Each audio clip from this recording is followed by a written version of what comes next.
Hi, thanks for coming back to my channel. Um, what I'd like to do for this video is basically follow up or operate tangentially to the concepts that were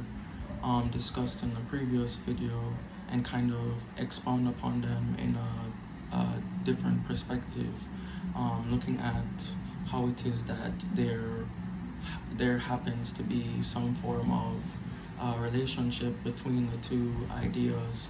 and how it is that uh, this specific concept that's going to be discussed builds upon the ideation that was created in the previous uh,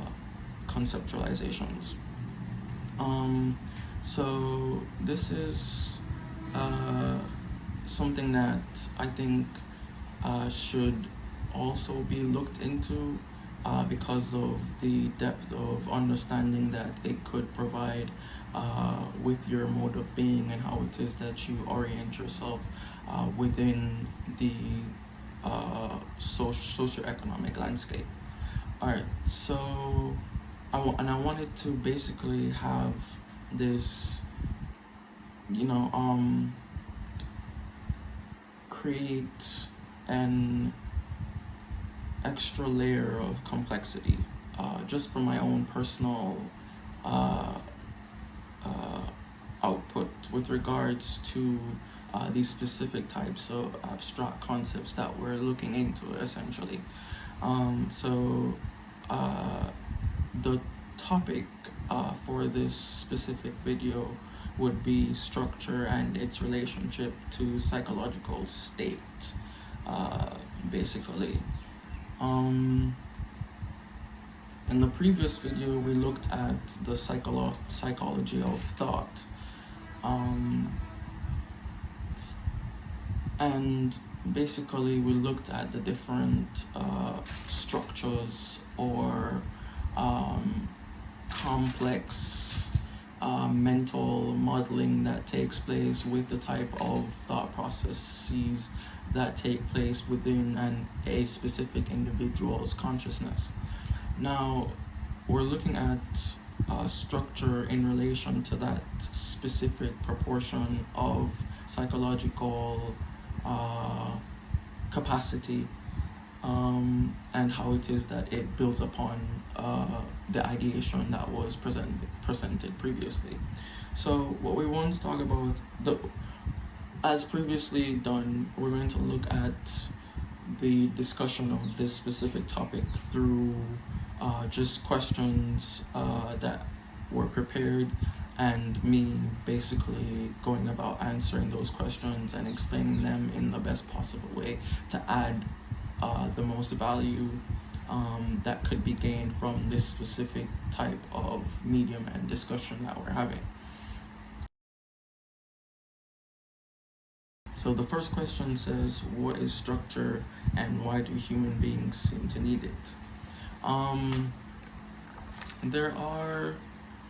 uh, there is some, uh, there's a, oh, there is a definition that we could look at in terms of structure with regards to psychological state. So there are different ways of viewing this from different axioms that do interplay with each other and kind of create a more higher order structure that in which human beings uh, operate within. So, but it seems to me that it's an essential aspect of human existence, as in essence, because regardless of how it is that you orient yourself in the world, you exist within some form of structure, in which there are laws and rules that govern your behavior and actions, and to a to some sense, your thought process as well. But the different types of structure that we could basically touch on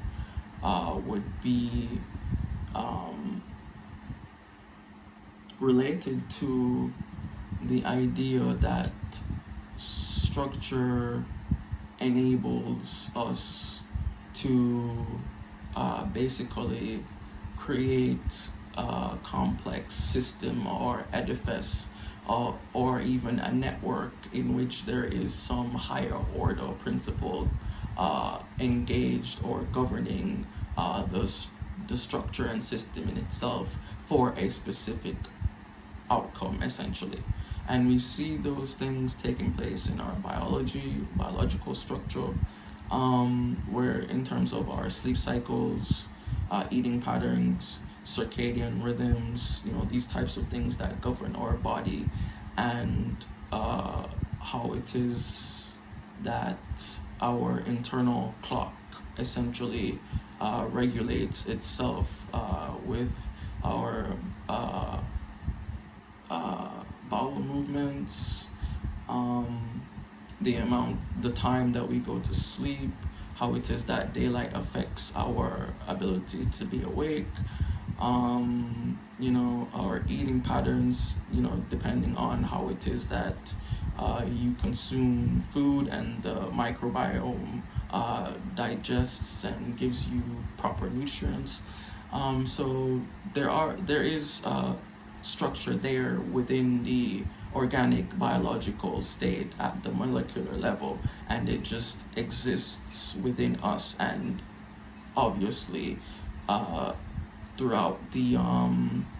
wider environment and landscape as well. There's also the cognitive structure that we've been discussing in terms of our belief systems, how it is that what it is that's been ingrained in us in terms of traditions and culture and values, and the manner in which this basically allows us to orient ourselves within the world.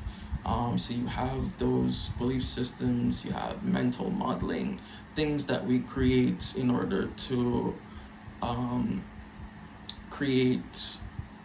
have certain assumptions or approximations or extrapolations about specific types of scenarios, and that's what consciousness enables, basically, for us to create different types of models and enact them within the world itself, for our own personal growth or a specific type of outcome.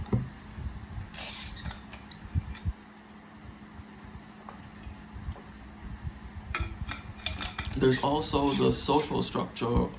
which would be family, institutions, laws, rules and regulations. That's the social aspect of the different socioeconomic edifice in which human beings have created to govern ourselves. This could also extend towards markets and capitalism and government, and all these other means of structural, systematic processing that takes place with the efficient organization of human beings and the overall existence of the species as a whole. All right, so that would conclude question 1.